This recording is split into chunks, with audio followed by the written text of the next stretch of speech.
Olá, você está no UnaCast, eu sou o Diego Braga, vou apresentar hoje mais um programa para vocês e eu tenho a honra de receber um convidado muito especial, um amigo, um cliente especial da nossa agência, a Clube Fiel, o Pedro Paulo. Seja bem-vindo. Obrigado, Diego. Prazer estar aqui com você. Muito bom lhe receber. Como é que estão as coisas, Pedro? Tudo na paz? Sempre na correria, né? Correria Quando grande. tá Né? muito na paz, perde a graça. É verdade, é verdade. O Pedro é engenheiro naval por formação. Ele está na área de TI atuando aí desde 1984, né? Então ele tem uma vasta experiência. Dentre esse tempo aí de mercado, maioria nos bancos, né, Pedro? Grandes bancos, né? Grandes corporações, né? Desde 91, só banco. Uau. Até 2017, quando eu vim para a área de consultoria. Os maiores bancos do Brasil passaram pelo seu expertise. Todos eles. Eu acho que só não trabalhei no Banco do Brasil. Incrível. E aí, como foi essa experiência? Assim, como começou isso? Desde o início você já tinha essa visão de trabalhar com bancos ou foi algo que foi surgindo ali de forma espontânea? Pelo contrário, minha formação sempre foi de engenheiro. Eu sempre quis trabalhar com coisa concreta, né? Nunca imaginei trabalhar em banco. Comecei minha carreira em indústria, trabalhando com sistemas de engenharia, mas aí veio um monte de mudanças aí no mercado e acabou surgindo lá em 1991 uma oportunidade de eu ir para banco. A empresa onde eu estava trabalhando quebrou, aí eu falei, vamos experimentar para ver como é que é. Entrei em 91, fiquei até 2017 e até hoje trabalho basicamente com banco, que é o foco da consultoria onde eu estou hoje. Sim, e aí a vertente dessa experiência do banco foi mais na área de TI ou 100% TI? Sempre TI. Eu acho que desde que eu comecei a pensar em trabalhar foi com TI. Eu comecei, primeiro ano da faculdade, já estava fazendo estágio e fiquei nessa área até agora. Não saí mais. E aí falando sobre TI, né? Preparei aqui umas perguntas, uma delas mais fáceis, outras mais difíceis, né? A gente vai desenvolvendo aqui. Mas eu queria começar te perguntando sobre desafios, né? Assim, qual foi o maior desafio que você enfrentou aí dentro da tua área de atuação? Assim, teve algo que não conseguiu ser resolvido em algum momento? Ou para tudo ali teve uma solução? Teve um desafio específico? TI a gente sempre brinca que tendo tempo e tendo dinheiro você resolve qualquer problema. Perfeito. Em bancos não falta dinheiro, então não tem problema não resolvido. Eu acho que ao longo da carreira os grandes desafios não estavam nunca ligados à TI em si, mas principalmente à gestão de pessoas, né? São equipes muito grandes, muita pressão. Banco é um ambiente, entre aspas, hostil. Né? Nem todo mundo se adapta a trabalho no ritmo que um banco trabalha. Então, os desafios sempre foram ligados a pessoas. Como você cuida da tua equipe para a tua equipe entregar o que você precisa. E aí também na hora de crise, ali, a gestão das emoções, né, tomada de decisão, tudo isso é muito desafiador, né? E crise também é o que não falta. Então, é uma das áreas que eu acho que a TI é mais crítica, né? Principalmente aqui no Brasil, saiu do ar 1 minuto, o banco para de ganhar dinheiro, os clientes já começam a quebrar tudo. Então, é uma operação tão crítica quanto rodar uma usina nuclear. Imagino. E aí o detalhe de você ser uma pessoa analítica faz toda a diferença, né, nisso, né? Conseguir faz diferença, faz. E eu acho que é um ambiente que eu me sinto bem.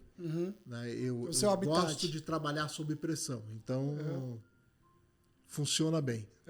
Qual foi uma proposta de trabalho assim que você recebeu, que você falou assim, uau, cheguei no meu ápice, né? Teve algum momento assim, durante essa trajetória aí que vem desde 1984, teve aquele momento que você olhou e falou assim, uau, realmente eu alcancei o ápice, né? Qual foi esse momento? Eu acho que eu comecei ali num banco multinacional que tinha 200 pessoas aqui no Brasil e cheguei no ápice, para mim, foi a fusão do Itaú e do Unibanco. Perfeito. Eu já tinha passado por uma fusão muito grande antes, que era a fusão do Santander com o Banespa.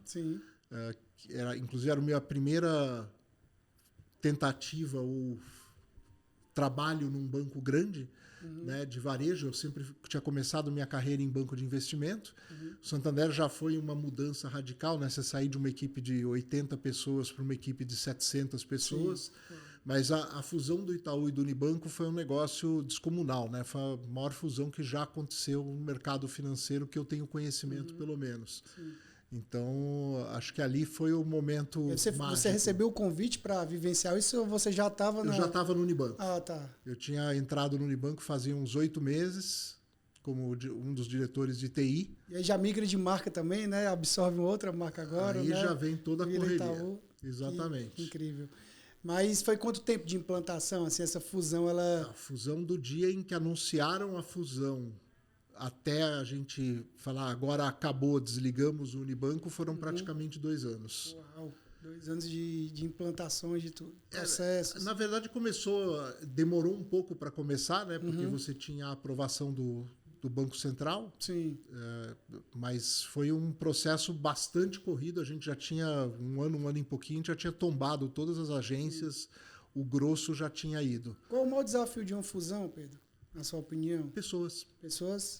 Mas é no sentido da cultura, da nova organização, do fluxo? A gente passou por experiências complicadas nessa área, né? Você pega Banespa com o Santander é uma organização espanhola, uma cultura muito agressiva, muito focada em resultado. Banespa, um banco público, falido na época, praticamente quebrado. Então, ali tinha uma diferença entre as pessoas que era muito grande.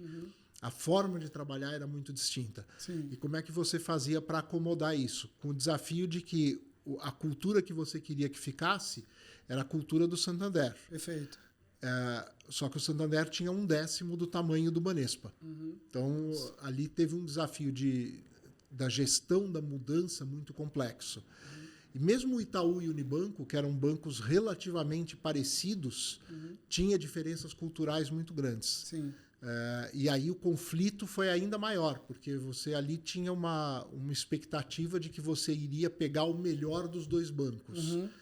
Na época do Santander e do Banespa, você não tinha dúvida do que você queria. Você queria que ele ficasse como era o Santander. Perfeito. No Itaú e Unibanco, você já queria pegar o melhor dos dois, e isso não é fácil, porque todo mundo acaba criando ali os seus feudos, suas áreas, suas preferências, equipes, né? e isso dá um trabalho muito grande. E sem falar do sistema também, né? Mudança de plataforma, né?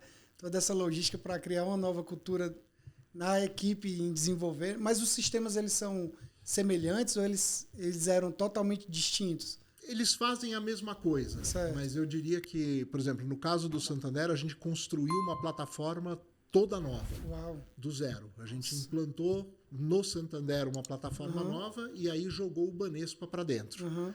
No caso do Itaú e do Unibanco, ali a gente tinha uma característica de diferença de tamanho. Né? Um sistema que suportasse o volume do que ia ser, na época, o maior banco do Hemisfério Sul, não era uma escolha muito difícil, porque realmente os sistemas do Itaú suportariam volumes muito maiores do que os sistemas que a gente tinha no Unibanco. E aí foi tomada a decisão de tombar para dentro dos sistemas do Itaú. Mas como os produtos são muito semelhantes, você não tem grandes reconstruções para fazer, é mais um trabalho de migração mesmo. Entendi. Eu lembro que em uma das nossas conversas você falou sobre a universidade, né? Sobre o fato de você ter cursado uma grande universidade, mas que você só foi visualizar mesmo ali a realidade quando você foi para a prática, né? Embora a universidade trouxe ali uma bagagem teórica, um network, né? um contato. Eu queria que você me falasse sobre legado, né? Assim, qual foi ou quais foram as maiores heranças ou os maiores legados que essas experiências com o banco proporcionou a você, né? Ou proporcionaram a você? Eu acho que, primeiro, do lado técnico, né?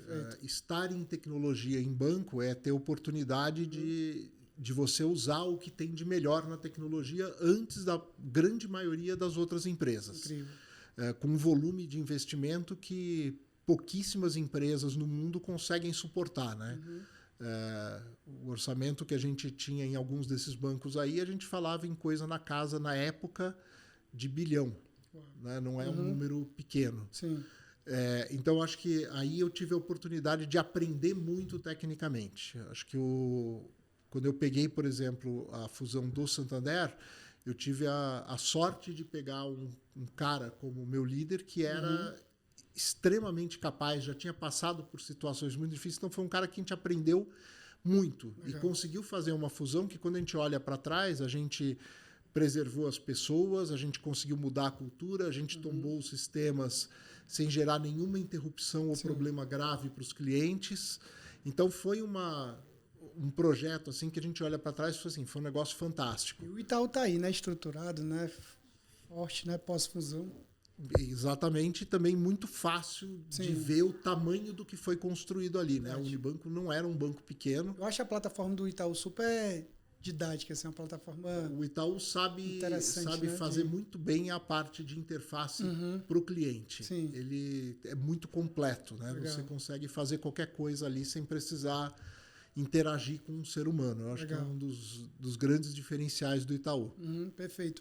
E como foi a entrada do mergulho aí nesse contexto todo, né? Eu lembro que a primeira vez que eu vi seu perfil, eu vi umas fotos incríveis, né? No Instagram ali, uau! É a outra personalidade. Pois é. Tá no mesmo nível aí da TI ou... Eu acho que o interesse está no mesmo nível, talvez o tempo que a gente dedica que não, né? Que a gente tem que pagar as contas em casa, então tem que trabalhar. Então eu brinco que lá atrás eu tomei a decisão de que eu ia trabalhar para mergulhar e não mergulhar para viver, né? Sim, então, sim. Mas assim, o mergulho é um negócio que sempre foi muito presente na minha vida. Eu acho que sempre foi a minha válvula de escape, principalmente quando junta com fotografia. Então é uma experiência que, para mim, ela faz com que eu desligue do dia a dia profissional. Sim. Mas as duas coisas acabam se juntando, né? Até pelo tipo de mergulho que eu fui escolher fazer, o tipo de exploração, caverna, Fala um pouco mais desse tipo aí. O que seria? Tem as diferenças de complexidades. Eu já mergulhei uma vez, mas eu lembro que foi ali muito tranquilo, né? Não foi algo mais complexo. Tem as diferenças? Quais são essas... Eu acho que o que muda é a complexidade do tipo de mergulho que você está fazendo. Então, mas no sentido da profundidade também, ou do local? Acho que a principal diferença que a gente coloca é a capacidade que você tem de, numa situação de emergência, subir direto para a superfície. Então, no mergulho recreativo, você está relativamente raso. Existem alterações fisiológicas que acontecem durante o mergulho, né? Você vai acumulando nitrogênio no teu corpo e você tem que eliminar isso daí devagar durante a subida. É o que a gente chama de descompressão. Né? Então, no mergulho recreativo, o mergulho que a gente brinca de ver peixinho, né? Que é o que a maioria das pessoas conhece, é um processo relativamente seguro e simples, porque você, numa emergência, você pode ir para a superfície. Só que existem mergulhos que são mais complexos. Você pode querer ir mais fundo, você pode querer entrar num ambiente fechado, em que você não tem a possibilidade de subir dentro de um naufrágio, dentro de uma caverna. Tudo isso vai complicando o mergulho e trazendo fatores a mais que você tem que planejar e administrar. E eu acabei enveredando por esse caminho que a gente chama, que é o mergulho técnico, que é exatamente mais difícil. Onde a gente acha mais graça, né? Onde tem mais coisa para ver. Eu não sou o cara de ficar parado vendo peixinho. Eu tenho que estar fazendo alguma coisa. Tem que estar explorando, fotografando, criando, ensinando, alguma coisa desse tipo. Então, eu acabei enveredando por aí, e isso muda completamente a característica do mergulho. Passa a ser um negócio que exige um planejamento detalhado, uma execução precisa, um time muito alinhado, trabalhando em conjunto, você ter planejamento para várias situações de contingência que podem acontecer ao mergulho, você tem que se preparar para tudo, carregar equipamento para tudo. Então, isso é muito diferente e isso acabou juntando um pouco com o lado profissional. Porque eu sempre trabalhei trabalhando em banco com o que a gente chama de sistemas de missão crítica, quer dizer, é um sistema que não pode falhar. E o que você faz para operar um sistema de missão crítica não deveria ser muito diferente do que você faz para fazer um mergulho complexo. O planejamento, a capacidade de visualizar situações que você não tinha pensado, de como agir em situações de crise, tudo isso acaba sendo igual.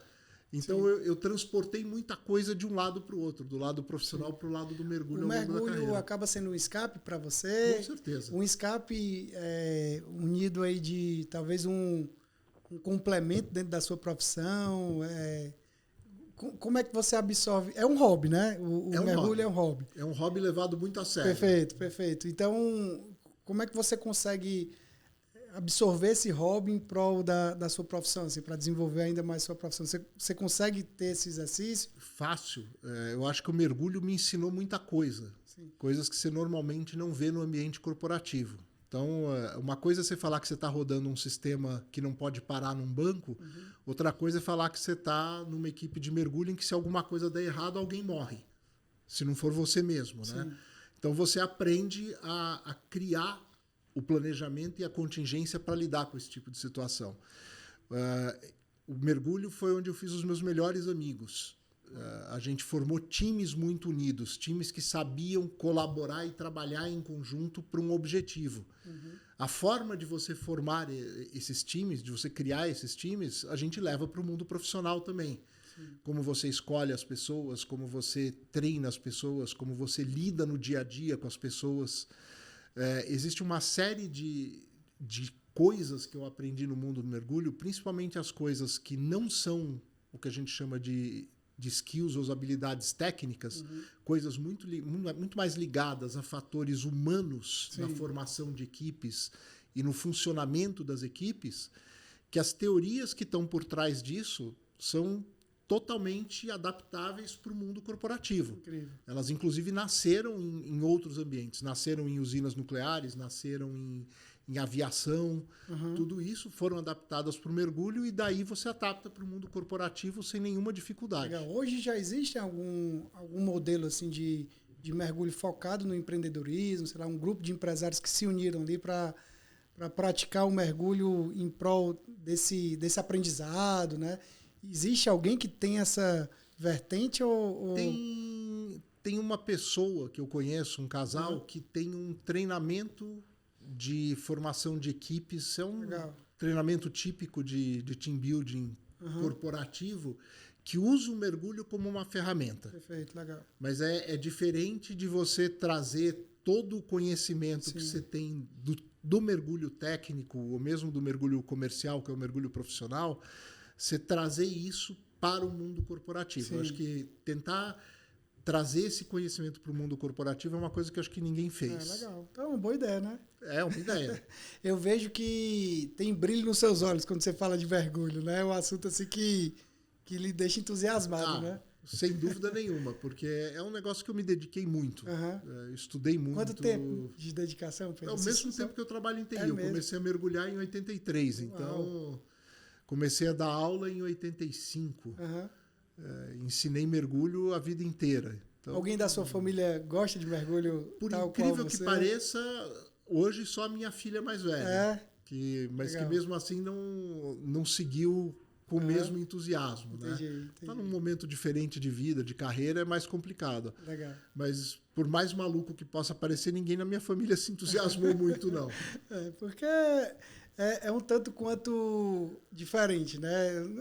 Exótico, talvez. Mas é lindo, né? É incrível, né? Assim, eu acredito que a cada mergulho você tem uma nova visão, né? Ali. Nunca é do mesmo jeito, né? A experiência... E acho que eu tô até com vontade de mergulhar. Vamos embora. Depois desse podcast. Eu acho que tem muito disso, né? Do que você vê, não tem dois mergulhos iguais. Todo mergulho muda alguma coisa, muda a vida, muda as condições de mergulho, muda a companhia que você tem para o mergulho, muda o objetivo do mergulho. Legal. Então, tem esse lado. Mas também tem um lado que eu sou extremamente curioso. Do mesmo jeito que no lado profissional eu fui me aprofundando em várias coisas, desde técnicas de gestão, de formação de equipe, coisas técnicas, tecnologias diferentes. No lado do mergulho eu acabo fazendo a mesma coisa. Então isso mantém a minha curiosidade saciada, né? Entre o lado profissional e o lado do mergulho, a gente mantém a curiosidade um pouco mais calma. Legal. E quando a gente olha voltando aqui para a questão do corporativo, né? Eu lembro que em uma conversa anterior você me falou sobre o seu propósito agora de ajudar pequenos e médios empreendedores, né? Quem está ali iniciando. E eu sempre falo que, na realidade, hoje, nem esse termo de pequeno empreendedor talvez nem seja o correto, porque a gente visualiza empresas minúsculas em termos de estrutura, mas faturando milhões, né? Ali. como esse novo mercado tem crescido? Assim, o que essa sua aptidão aí de você ter trabalhado em grandes corporações, como encaixar essas aptidões, né, dentro desse novo cenário? Eu achei isso incrível. Isso é um negócio bem interessante, porque você vê que você tem segmentos bastante distintos do mercado, né? Sim. Você tem algumas empresas que são líderes em uso de tecnologia, né? Você pega aí uma Petrobras, os grandes bancos, é um pessoal que já há décadas investe muito em tecnologia e sabe usar a tecnologia em benefício do negócio. Perfeito. Num outro extremo, você tem as startups que estão nascendo. Perfeito. E a maioria das startups hoje, elas nascem em cima de tecnologia. Perfeito. Ela é criada em cima da tecnologia. Então, também são empresas que sabem usar. Você vai pegar um Uber, um iFood. Legal. Nasceu já na tecnologia. Na a tecnologia é o subproduto. Só que entre as duas pontas, você tem um mercado enorme de empresas médias e pequenas que não sabem o que fazer com a tecnologia. A tecnologia, para ele, é um computador em cima da mesa, né? O exemplo que eu adoro dar, por exemplo, é um consultório médico. Sim. Por que quando eu falo com um consultório médico para marcar uma consulta, eu preciso falar com uma secretária que nem sempre está disponível? Perfeito. Né? Por que eu não entro na agenda do médico, vejo os horários que ele tem disponível, eu vou lá e marco minha consulta? Ou até um vídeo informativo do médico, né? Ele explicando o que ele faz, né? Os procedimentos. Hoje você começa a ter coisas básicas, né? Tipo consulta virtual, esse tipo de coisa. Mas todas as coisas simples de tecnologia, para um volume muito grande de empresas que a gente tem aqui no mercado, são coisas de outro planeta, que o cara nem sonha que dá para fazer. Por exemplo, automação de processos. Né? Você quer ter uma empresa organizada, você tem que ter processo. Perfeito. E eu posso ter os processos muito bem definidos e estruturados dentro de sistemas que você implanta em uma semana. Só que isso não está ao alcance das empresas que não são focadas em tecnologia. Perfeito. Usar a tecnologia como uma ferramenta não é uma coisa óbvia para eles. E é algo cultural também, né? Que muitas vezes a cultura do fundador ali já não é tão conectada com a pessoa que vai assumir, né, a empresa depois, e aí acaba que gera um ruído, né? E você vê, hoje tem muita empresa que você tem um fundador, só que você tem um filho que nasceu numa época diferente, já muito mais ligado na tecnologia. Isso que eu vejo muito. E a gente mostra para essas empresas como é simples você fazer grandes mudanças que ajudam muito a empresa, gastando pouco tempo e pouco dinheiro. Legal. Esse eu acho que é o grande propósito hoje, é você conseguir mostrar como a tecnologia pode ajudar as empresas aonde as grandes consultorias não estão ajudando, porque não é interessante para eles trabalhar com empresa pequena, e onde os consultores menores, o pessoal que dá mão de obra de TI, não conhece essas ferramentas. E eu acho interessante que a gente está vivendo também uma era de muitos bons sistemas, né? Bons CRMs ali, que eles, para serem concebidos, tiveram que absorver investimentos gigantescos, mas que acabam sendo compartilhados, né? Porque como esses CRMs eles são rateados, né? Ou seja, várias empresas contratam ali uma recorrência e tem investidores por trás também ali investindo muito forte.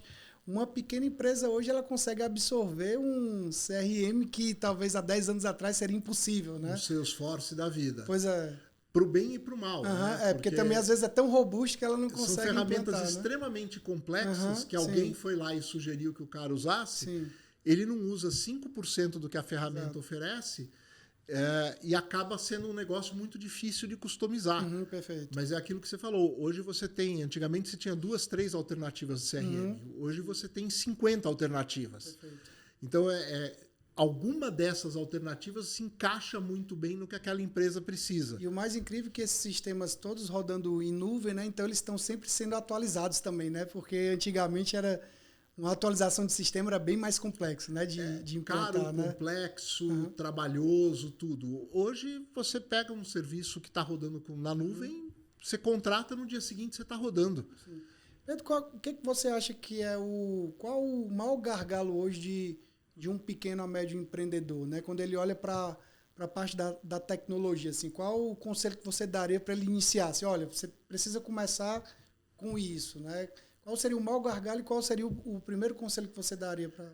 Eu acho que aí é difícil generalizar. Sim. Porque cada empresa tem o seu problema, né? E a sua dificuldade. O que a gente tem visto muito aí no mercado é as principais áreas, né? É gestão de processos, é garantir que os processos estão andando dentro da empresa e que não tem nada parado e o cliente esperando. Sim. É a parte de CRM, né? Como é que ele gerencia o relacionamento com o cliente. Perfeito. Vendas, marketing digital, perfeito, e-commerce. E aí, eventualmente, você vê empresas que têm uma complexidade um pouquinho maior que precisa ter o back-office, né? O back-end dele, um ERP para gerenciar estoque, gerenciar compras, gerenciar produção, gerenciar serviços, esse tipo de coisa. Sim. Mas 90% dos problemas da empresa giram em torno destas coisas. A gente atende diariamente de 3 a 4 empresários, né? E sempre eu ouço dores em comum, né? Uma dor é a dor da mensuração. Geralmente os empreendedores eles chegam para mim e falam assim, Diego, eu não consigo ter indicadores suficientes para tomar uma decisão. Principalmente no marketing, né? Poxa, eu não consigo saber a taxa de conversão, a risca, né? E a gente percebe que com uma simples aplicação ali, né? De ele ter um CRM conectado com as campanhas de marketing, né? Agora também tem muito a dor do profissional que está ali operacionalizando a estrutura, às vezes não preencher um dado, né? Porque todo sistema ele precisa ter o preenchimento, né? Às vezes a pessoa pensa assim, eu vou contratar um sistema e ele vai resolver tudo por mim. Não, tem que ter alguém ali operacionalizando, né? Como é que funciona essa aplicação na prática? Assim, treinando a pessoa que vai ali desenvolver, mudando a mente, porque eu acredito que muitas vezes quando alguém está numa metodologia, né, e você chega ali e fala, olha, agora chegou um novo CRM, você vai ter que aprender sobre isso. E aí nem todo mundo está aberto à mudança, né? Como passar dessa barreira, né? Conseguir automatizar. Eu acho que você vive num mercado, você, Diego, né, que é extremamente complexo, que é marketing e vendas. Marketing porque é uma área, que nem você falou, que dificilmente você tinha indicadores concretos da eficácia e da eficiência dos esforços de marketing. Sim.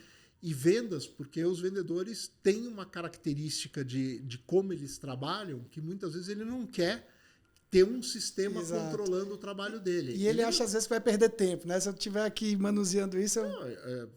Exemplo de banco, né? Eu lutei a vida inteira para que o gerente mantivesse atualizado no cadastro do banco os contatos do cliente. Perfeito. Mas os Algo gerentes, básico, né? até uns 5, 10 anos atrás, o gerente não entrava dado no cadastro do cliente por nada nesse mundo, porque ele queria ser dono do cliente, ele queria ter o cliente na agenda dele, que no dia em que ele saísse do banco, ele pegava a agenda dele, levava embora e levava a carteira junto com ele. Até hoje você vê isso acontecendo em banco, né? Um banco contratando o gerente de outro para que ele traga junto a carteira. E você podia pôr o CRM que você quisesse ali, que o cara não ia atualizar de jeito nenhum. Nem os dados, nem o contato que ele fez, nem o resultado do contato. E aí você não tinha... A única mensuração que você tinha do trabalho do gerente de venda era o resultado. Sim. O cara podia ter vendido um cliente muito bem, podia não ter feito nada com os outros clientes, nunca ter contatado os outros clientes, você nunca ia ficar sabendo disso. Sim. Hoje a coisa ficou já bem diferente. E aí entrou a LGPD também, né? Várias outras vertentes ali que protegem, né, a empresa disso. E hoje o modelo mudou, né? Você hoje já vê uma boa parte dos gerentes, eles são gerentes, entre aspas, virtuais. Ele não tem uma agência, não tem uma cadeira numa agência. Sim. Ele está sentado em algum lugar, que pode ser até na casa dele, e vendo um sistema que vai dizer que o Diego entrou em contato para falar sobre a empresa dele, ou sobre a conta pessoa física dele, e está ali no sistema. Se o cara não usa o sistema, ele não tem o contato do cliente, ele não sabe os produtos do cliente, ele não sabe nada. E agora acabou se tornando um fator negativo, né? Não alimentar o sistema, porque aí eu não tenho dado, né? E eu não consigo converter de forma suficiente, né? Voltando na tua pergunta ali atrás, né? Como é que se convence a empresa a fazer isso? Só tem um jeito. É você mostrar que aquilo melhora de alguma forma a vida do cara. Perfeito. Ou que ele vai trabalhar menos ou que ele vai ganhar mais. Perfeito. Então, se você simplesmente quiser empurrar o sistema goela abaixo, ele não vai resolver o problema de ninguém. Sim. E é um projeto fadado ao fracasso. Né? 90% dos projetos de TI falham. E eu vejo muito que existe uma necessidade de mostrar uma grande complexidade, um grande problema ali para vender um sistema que talvez não vá resolver, né, metade da dor do cliente, né? Porque ele é tão robusto, né? E esse é o discurso que eu tenho usado muito. Sim. Você não quer um sistema que atenda 100% do que você precisa e que leva 10 anos para ser implantado. Perfeito. Eu quero um sistema que eu implante em um mês e que atenda 70%, 80% do que você precisa. Você não precisa ter tudo automatizado, tudo controlado pelo sistema. Você precisa ter a cadeia de eventos críticas do teu negócio administrada dentro do sistema. E você precisa que aquilo gere um estímulo para a pessoa que está usando de que, de alguma forma, ou ele está faturando mais, ou ele está trabalhando menos, ou ele está podendo fazer outras coisas com o tempo dele mais úteis do que, por exemplo, ficar digitando dado numa planilha. Sim. O empreendedor que está ouvindo isso agora está tirando umas toneladas das costas, né? É o discurso que a gente tem usado muito, né? Na hora em que você coloca isso numa empresa pequena, o que eu quero mostrar para o cara não é que o sistema, a complexidade, tudo que o sistema pode fazer para ele. Eu quero resolver aonde dói. Perfeito. Né? Onde está doendo? Onde é o teu calcanhar de Aquiles para essa empresa crescer? Você vence etapas, né? Você venceu aquela etapa ali, já parte para uma outra etapa, né? E em passos pequenos. Passos que você consegue mensurar o sucesso de cada passo, consegue ser alguma coisa que o empresário consiga bancar financeiramente e que os funcionários da empresa vejam claramente qual é o benefício que eles estão tendo com aquilo. Legal. Pedro, a pandemia, né, que a gente está aí, se é que concluindo aí, né, nesse novo normal, como falaram, a pandemia ela encurtou, né, esse processo. Né? Eu diria que nós vivemos aí talvez 20, 30 anos em 2 anos, né, em termos de tecnologia, né? Porque as coisas... Eu penso muito também na mudança cultural, né? Muita gente que não tinha aquele hábito de fazer reuniões online, né? Utilizar indicadores. Eu lembro que quando o lockdown veio, os meus clientes desesperados falando, e agora? O que eu vou fazer? Minha empresa está com os portões fechados. Eu preciso de um e-commerce. Eu preciso de um e-commerce para amanhã. E aí, como levantar estoque, desenvolver a plataforma, né? Foi um grande desafio que a gente viveu.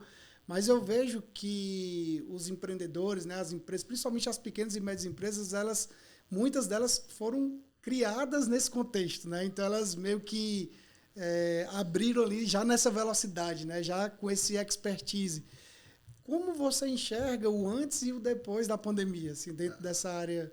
Eu acho que o mundo que a gente vive hoje é outro. Né? Então, você vê empresas que estavam indo já para um caminho diferente, pega o próprio iFood da vida. Perfeito. Né? Ele explodiu durante a pandemia. Verdade. Porque só tinha ele, né? Só tinha ele. Né? Você tinha até outras alternativas, mas ninguém nunca conseguiu estar tão bem posicionado no mercado quanto eles. Foi o melhor amigo da pandemia, né? O iFood. E você vê empresas que eu brinco que o cara vinha se movendo muito devagar para se aventurar no mundo digital. E que quando veio a pandemia foi como se amarrar um foguete nas costas do cara e acender. Verdade. E falar, meu amigo, você vai decolar aqui na marra. Aprende a voar no processo. Né? E você via empresinhas pequenas que o cara nunca sonhou na vida em ter um e-commerce. De repente o cara se torna um gigante do e-commerce. Você vê empresas até grandes, né? Você pega um Mercado Livre, o que era o Mercado Livre antes da pandemia e o que ele virou depois da pandemia. Virou um monstro. Né? Assim como muitas empresas deixaram de existir também, né? Porque não estavam sequer adequadas um pouco, né, a esse novo momento. E você vê isso muito claramente em alguns negócios que você observa. Por exemplo, tem um restaurante que eu adoro, aqui inclusive perto, que eles eram um restaurante para você sentar e comer. Sim. Tinha uma ou outra entrega que eles faziam, mas não era o negócio dos caras. Uhum. Eles, em um mês depois que a pandemia começou, os caras fizeram a virada para ir para o delivery. Uhum. E não só delivery de comida, mas delivery de comida pré-preparada, delivery de congelado, tudo, para eles poderem sobreviver. Uhum. E eles saíram da pandemia quando reabriu o restaurante físico. Legal. Ele tem 2, 3 vezes o tamanho que ele tinha antes da pandemia. Sim. Foi um crescimento ridículo, Sim. acelerado na marra. E sem isso aconteceu muitos, com muita gente. Eu lembro que os clientes me ligavam falando assim, o que eu devo fazer? Eu falei, olha, não existe literatura explicando como foram as pandemias anteriores, né? Então, assim, é um experimento, né? E muitas vezes a tecnologia que é aplicada ali, né? Uma estratégia de marketing, ela requer isso, né? Requer esse experimento e você tomar as decisões certas e corrigir também na hora certa, né? E muita coisa que era simples de fazer. Perfeito. E que muita gente complicava o que era simples. Sim. Então, o cara tem um comércio físico, uma papelaria, por exemplo, né?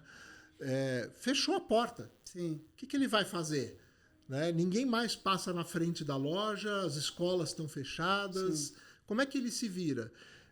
Teve muita gente aí que quem salvou a vida do cara foi a empresa que vendia o softwarezinho Perfeito. Que controlava o estoque dele. Sim. Que virou e falou assim, olha, o meu software integra com os marketplaces do Mercado Livre, Sim. integra com a Amazon, integra com a Americanas, integra com não sei quem.